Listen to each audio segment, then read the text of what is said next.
This story begins with a young woman named Clara, living what seems like a normal day. She's at home, resting quietly, minding her own business, when her peaceful moment is suddenly shattered.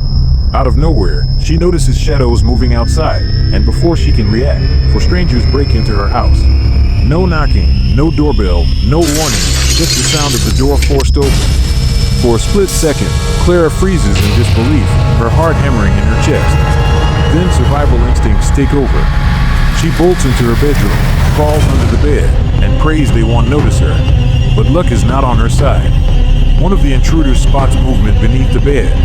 He grips a hammer tightly, eyes narrowing, his footsteps slow and deliberate as he approaches her hiding spot. Panic surges through Clara. In a rush of fear, she scrambles out from under the bed and sprints to the bathroom. She locks herself inside, sliding down into the shower, trembling, her mind racing. She knows this is life or death. She must find a way to survive. Now, let me take you back to where her story truly begins. Clara once lived in this same house with her older brother, Marcus. They had grown up together, inseparable, always protecting each other. But life wasn't kind to Marcus. Years ago, he fell seriously ill and became bedridden. Clara, filled with love for him, devoted her life to caring for him. Money wasn't a problem. Their parents had left them wealthy. Clara bought the best equipment to keep Marcus comfortable, but despite everything, his condition worsened until a doctor finally told them the truth. Marcus had only a week left. 7 days later, Marcus passed away. Clara's world collapsed. Her only family, gone. Alone in the massive house, she had no friends, no close relatives, nothing but silence and grief. Before his death, Marcus had begged her not to drown in sorrow. He urged her to use their inheritance to build a future, maybe even start a business, and live a peaceful life. But after losing him, Clara couldn't imagine moving on. One evening not long after, the doorbell rang. Clara had ordered food, and standing outside was Ethan, the delivery man she had known for years. Ethan was kind and had often gone out of his way to help her. Seeing her fragile state, he gently comforted her, encouraging her to live her life and not let grief consume her. Clara felt grateful. This man had always been good to her, even offering meals when she couldn't bring herself to leave the house. Touched by his kindness, Clara decided to give something back. She retrieved a bag filled with cash and offered it to him, telling him to use it for his tuition and personal needs. Ethan was stunned.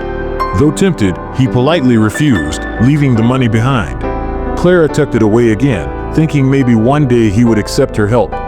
But soon after Marcus' funeral, Clara's fragile peace was shattered once more. Late at night, she noticed a car pulling up. Out stepped three men she had never seen before. Each one carried a knife. Fear ran cold through her veins. She knew immediately what they were: robbers. Clara rushed to hide, praying they would just take valuables and leave. But the men forced their way in, rummaging through the house.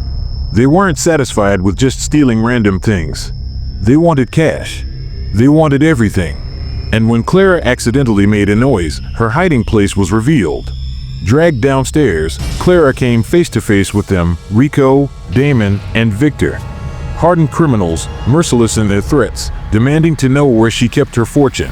Clara begged them to let her go, tears streaming down her face. They didn't listen.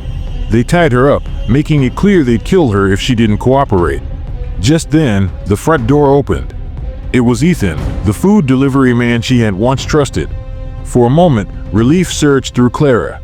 Maybe he'd save her. But instead of shock, Ethan greeted the robbers like old friends. Clara's heart sank. The truth hit her like a punch. Ethan had betrayed her. He was the one who told them about her wealth. The man she had once seen as kind had led the wolves straight into her home. Fueled by fear and rage, Clara knew she had to fight back. When the robbers split up to search the house, she seized her chance. Hiding in the bathroom, she armed herself with a knife. When Victor cornered her, she lashed out in desperation, stabbing him in the neck. She hadn't planned it, hadn't even believed she was capable of killing, but as his body collapsed lifelessly, Clara realized she had crossed a line she could never return from. Dragging his body into the underground cellar, Clara hid him away. But soon the other two realized their companion was missing. Rage boiled in their eyes. They hunted her through the house, but Clara knew every passage, every secret corner of this massive home. Using hidden doors, she managed to trap them in the underground chambers, along with Ethan, who she captured after confronting him about his betrayal. And this is where the story takes its darkest turn. You see, Clara wasn't as innocent as she appeared. Beneath the surface, she carried a secret. For years, she and Marcus had been luring dangerous people, criminals, abusers, into their home. Once inside, the house became their prison. Together, the siblings had played judge, jury, and executioner. Now alone, Clara continued their grim legacy. With her captives locked underground, she manipulated the environment, using cameras and hidden mechanisms to separate them, weaken them, and one by one, eliminate them. She used a hammer against one, her fury exploding with every strike. Another she deceived with false promises of money before ending his life in a violent confrontation. Through it all, Ethan begged for his life. Though betrayed, Clara couldn't bring herself to kill him. Somewhere deep inside, she still remembered the kindness he once showed her. So instead, she cast him out, broken and terrified, sparing him as the sole survivor. Finally, Clara set her house ablaze. Flames consumed the walls that had hidden years of secrets, swallowing the memories of Marcus, the crimes committed, and the lives lost inside. Standing outside, watching her world burn, Clara felt a strange mix of grief and freedom. For the first time, she stepped beyond her threshold, walking into the night, leaving behind both her prison and her sanctuary. And so the haunting tale ends, not with rescue, not with justice, but with a woman whose pain twisted into something terrifying, walking away as fire erases her past.